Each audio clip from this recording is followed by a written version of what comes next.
I feel like one of the hardest things, bro, is when you're trying to do something or you're trying to get better at something. It's like when you fail that one time, it's like, I don't want to try this again. It's like I don't want to try this again, bro. And it's like you kind of step back from it. You know what I'm saying? But it's like it's something that you passionate about. It's something that you really love to do, but you just don't have that confidence in yourself to do it.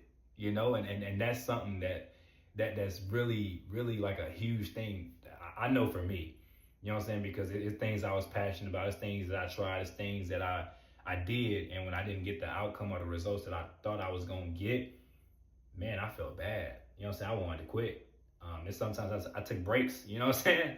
Because it's like I was rushing God's plan for me. You know what I'm saying? I was rushing, you know what I'm saying, things I shouldn't have been rushing. You know what I'm saying? Some things take time. Some things take longer than what you expected to. But in due season, if you keep your eyes on it, if you keep trying, if you keep pushing, and you never give up, I promise you, something good gonna come out of that.